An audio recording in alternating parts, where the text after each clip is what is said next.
one aspect of staffing.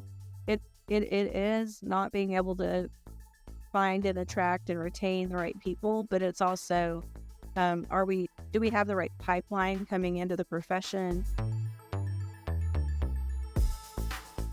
This episode is brought to you by Greenskies Analytics, an audit analytics service provider that works with internal audit departments that have data analysts and are still frustrated with trying to make analytics actually work, aren't getting the expected ROI, who can't break through the communication barrier between the analysts and the audit team, and those that need experienced direction through an audit analytics strategy and process. Those that feel like they've wasted time and money on trainings, aren't getting the value they want, not prioritizing the highest risk areas for the organizations, or have projects that seemingly never get completed. Do you deal with any of that? If you do, go to the show notes of this episode and click the Greenskies Analytics link, or go to greenskiesanalytics.com to schedule a call and understand how Greenskies Analytics makes analytics actually work for internal audit.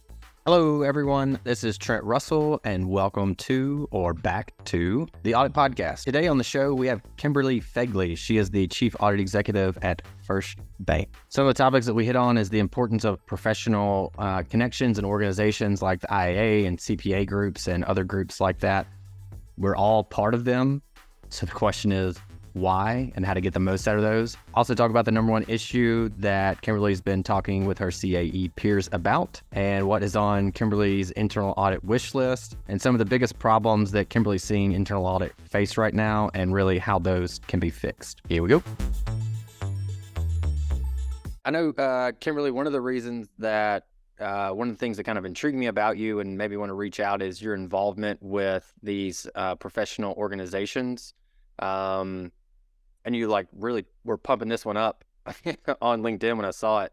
And so that was one thing that I was curious about, but I wanted to ask, what's the importance of those professional connections like the IA or CPA groups and other organizations like that?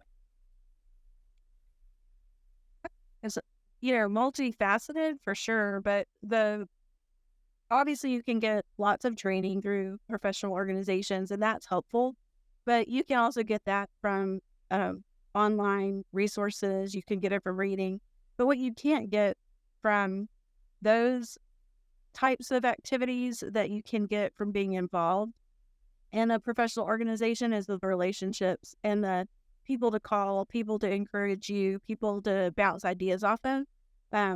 And even from a standpoint of networking and future, career opportunities, those relationships can often mean opportunities that wouldn't have come your way if you hadn't invested in involvement in a professional organization. So those are the things that I think are really important for being involved and not just attending, but actually engaging in the relationships that you can build there. Yeah, that's a really good point. And you mentioned, we always ask, or we have been asking the question lately, the number one issue that CAEs or that you're talking about with your CAE peers.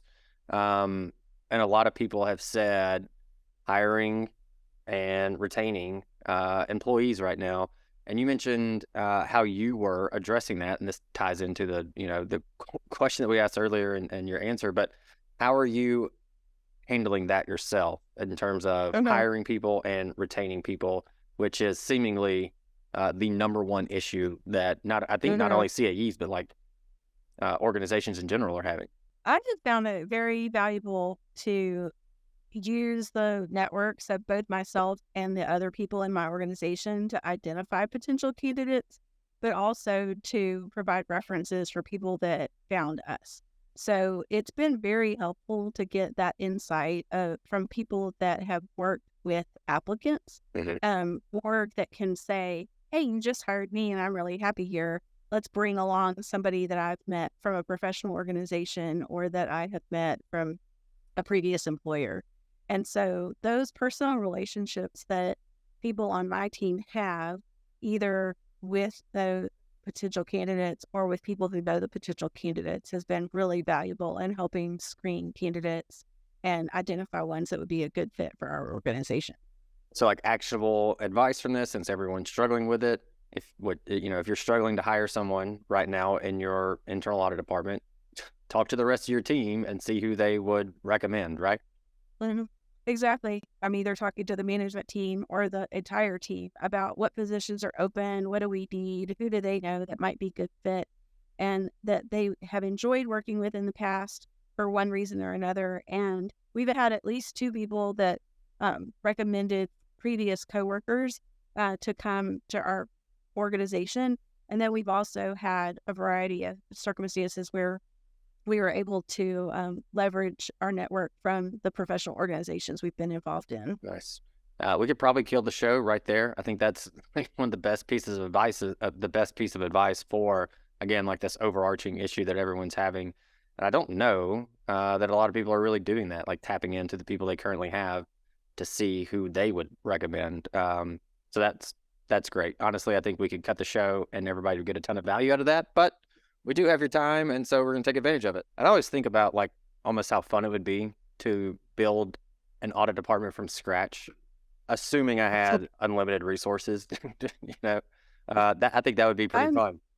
Yeah, I met somebody who somehow negotiated that when he was hired. It was a internal audit, a chief audit executive at a bank, and he was hired to come in and address some significant weaknesses in the department. And as a result, he negotiated that he have a whole year to build the team, build the processes, do no audits, and get everything ready to go for year 2. And I was just like, why did you convince anybody to agree to that? Yeah, that's a pretty good deal. I was talking to chief audit executive recently that did something similar and said, yep, I'll take the job, but these are my demands. One of them was, I have to have this software. And they were like, are you serious? And he's like, yes, if I don't have that, I'm not going to do it. And they went, all right, yeah, I guess we can do that for you.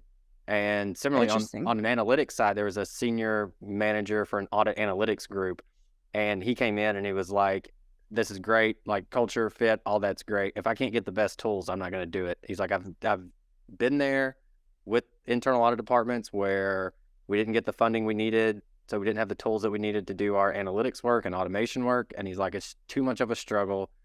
I have to have this. And they went, all right, I mean, if that's what you need, then that's what we'll get for you. So maybe the takeaway there is, go in with your wish list.